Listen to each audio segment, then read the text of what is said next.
नमस्कार दोस्तों, स्वागत है आपका स्लीपी क्लासेस में। मेरा नाम है आयुष रैना और मेंस डे में आज हम डिस्कस करने वाले हैं एक कोट बेस्ड क्वेश्चन। कोट कहता है compassion is the ultimate expression of your highest self. इसको हम जब एथिक्स मेंस आंसर राइटिंग में लिखते हैं तो हमें किसी न किसी तरीके से इसे पब्लिक सर्विसेज, सिविल सर्वेंट्स या एडमिनिस्ट्रेशन और गवर्नेंस के साथ लिंक करना ज़रूरी है। इसके साथ साथ हम एथिक्स की कुछ जो थ्योरीज पढ़ते हैं, जैसे थ्योरीज इन इंटरनेशनल रिलेशंस, और you can also talk about the compassionate ethics that is mentioned in Buddhism and Jainism।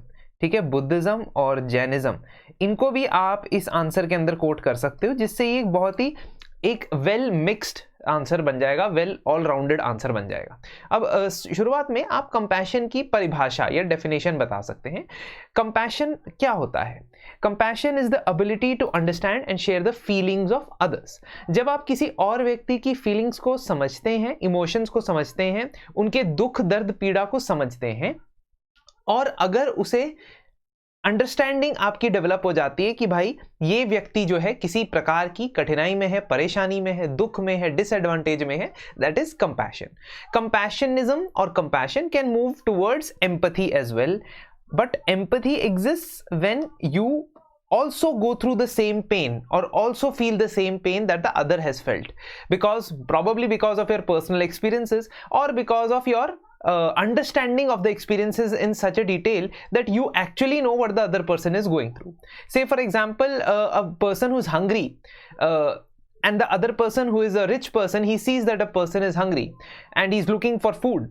That person can be compassionate towards the other, क्योंकि जो अमीर आदमी है वो सुबह खाना खा के, रोटी खा के आया है, रोटी सब्जी तो नहीं खाई होगी, अमीर है तो, बट आप समझ सकते हैं कि वो एक्चुअल में फील नहीं कर रहा है कि दूसरा व्यक्ति क्या फील कर रहा है, बट फिर भी उसे दुख हो रहा है।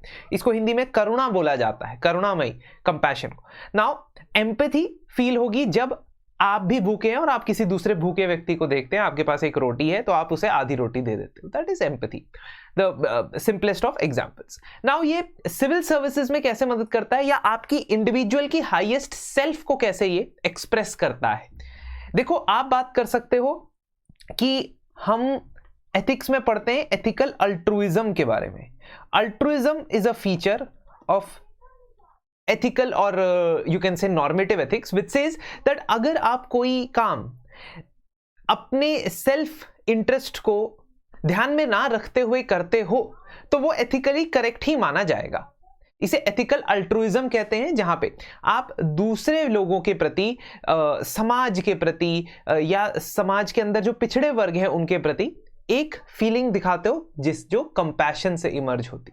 सो you can also talk about ethical altruism being a manifestation of compassion, which according to this normative ethics is the expression of your highest self. You can also talk about compassion in terms of Buddhist and Jain ethics, जहां पे ये बात होती है कि compassion या compassionate beings जो हैं, they are almost equivalent to the saints or the human manifestations of the divine. Divinity में अगर आप मानते हैं तो human manifestation of divine या physical manifestation of divine उस व्यक्ति में देखते हैं जो altruistic attitude के साथ चलता है, जो अपने लिए कोई भी संपत्ति इकट्ठी नहीं करता है, that is seen in Jainism, और वो दूसरों की मदद करने के लिए बुद्धिज्म के बोधिसत्व कंसेप्ट में देखा जाता है, अपनी निर्वाण को भी डिले कर सकता है। So this is how you can explore the different schools of thought about compassion in this answer. फिर आप बताओगे कि पब्लिक सर्विसेज में कंपैशन कहां मदद करता है या कैसे मैनिफेस्ट होता है। Number 1, dedication to public service तभी आ सकती है जब आप समझते हैं कि आपकी पब्लिक सर्विस की वजह से किसी गरीब का, अनाथ का, डिसएडवांटेज सेक्शन का भला। फॉर एग्जाम्पल, छत्तीसगढ़ में पोटा कैबिन्स नाम के रेजिडेंस और लॉजिंग हाउसेस बनाए गए बच्चों के लिए जो नक्सल अफेक्टेड एरियाज में रहते थे, and this was revived by an IAS officer called OP Chaudhary. तो एक तरीके से उनका compassion towards the children and their plight is seen in this particular example.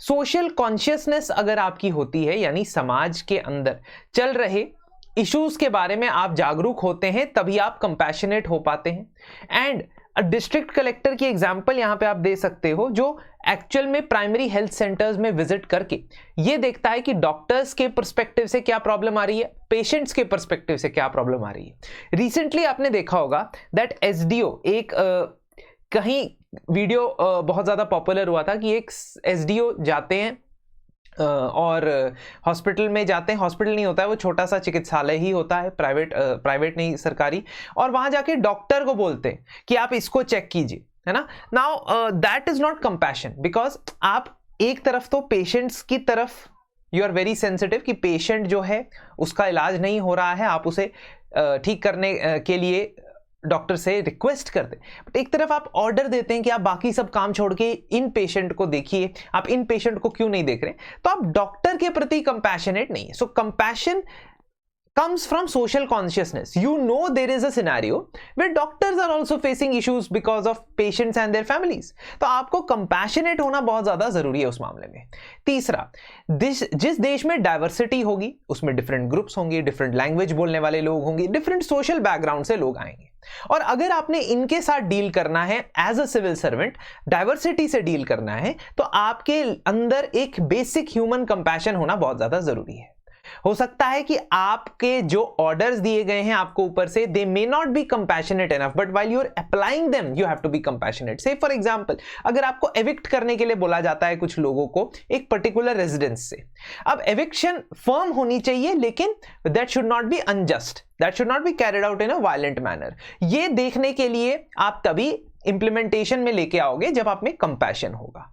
Compassion also tells you that if you have certain conflict of interest, you will not take up that particular job itself, है ना। तो public conflict of interest तब arise होता है जब as a civil servant आपकी कोई duty है, आपका कोई इंटरेस्ट है, वो कॉन्फ्लिक्ट में आ जाता है आपके पर्सनल इंटरेस्ट के साथ। से फॉर एग्जांपल, आपकी एक प्राइवेट एंटरप्राइज है जो बिड करती है किसी टेंडर के लिए, और आपको, क्योंकि आप गवर्नमेंट के अंदर, सरकार के अंदर काम करते हैं, तो आपको जानकारी है कि कौन सी बिड जो है विनिंग बिड हो सकती है, उस हिसाब से आप बिड करवाते हैं अपनी प्राइवेट ऑर्गेनाइजेशन से। That is a conflict of interest. सबसे पहले तो जब कॉन्फ्लिक्ट ऑफ इंटरेस्ट अराइज होता है, तब आप क्या कर रहे हो, तब आप अपना personal interest, private interest public interest के ऊपर रख रहे हो, which is completely unacceptable as per civil services code of conduct हो गया, कोड ऑफ एथिक्स हो गया, जो है नहीं अभी, but it is completely against the ethical governance. अब आप ऐसा नहीं कब करोगे,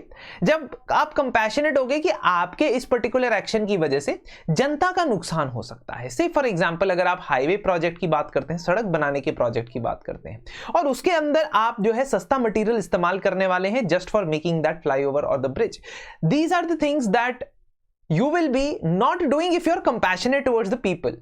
अगर आप जनता के प्रति कंपैशनेट होंगे, आप देखेंगे कि यार ये बहुत सारे एक्सीडेंट्स होते हैं जिसमें सस्ते मटेरियल का इस्तेमाल किया जाता है, अच्छे तरीके से स्ट्रक्चरल डिजाइन का चेक नहीं किया जाता है, जिसके कारण लोगों की जान जाती है। अगर आप कंपैशनेट है उनके प्रति, तब आप conflict of interest भी अवॉइड कर सकते हैं। Lastly, very important example that you must give is ethics in international relations. आप रेफ्यूजीज को कैसे ट्रीट करते हो, डिजास्टर विक्टिम्स को कैसे ट्रीट करते हो, ये शोकेस करता है कि आप किस तरीके से अपनी पॉलिसीज बनाते हो। आज के समय में तो और भी ज्यादा इंपॉर्टेंट हो जाता है, जब आप किसी भी पर्टिकुलर टाइप के माइग्रेंट्स के ऊपर ब्लैंकेट बैन लगाते हो, तो वो लैक ऑफ कंपैशन शोकेस करता है in terms of international relations. Now, some people who call themselves realists in international theory may argue that यार reality यही है कि extreme या excess migration की वजह से हमारे देश की इकोनॉमी को, अर्थव्यवस्था को, सिक्योरिटी सिनेरियो को, लॉ एंड ऑर्डर को नुकसान पहुंचता है, इसलिए हमें रिस्ट्रिक्शंस लगानी चाहिए। ये बिल्कुल सही बात है, लेकिन एक कंपैशनेट फॉर्म ऑफ रिस्ट्रिक्शंस भी लगाई जा सकती है। सेम एग्जांपल आप कैपिटलिज्म में भी दे सकते हो।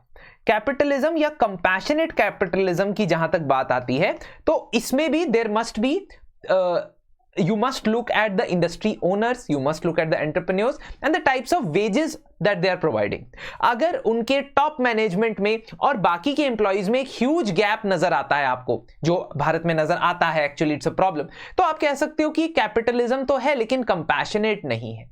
Something that you can give as an example. Now this is how you will talk about और what points you can mention. अगर आप चाहते हैं कि कोई और पॉइंट भी मेंशन करना चाहते हैं तो प्लीज कमेंट्स में जरूर मेंशन कीजिएगा। हमारा प्रीवियस ईयर क्वेश्चंस का जो कोर्स है वो आपके लिए अवेलेबल है, जहां पे हमने थीम वाइज डिस्कस किया हुआ है इन सभी क्वेश्चंस को, मॉडल आंसर भी दिए हुए हैं और यूपीएससी मेंस की तैयारी में ये आपकी मदद करेंगे, चाहे आप 2025 के लिए तैयारी कर रहे हैं या 26 के लिए। This will be very helpful. चलिए, तो आपसे मिलते हैं अगले हफ्ते और जल्द ही एक और क्वेश्चन आपके सामने लेकर आएंगे। धन्यवाद।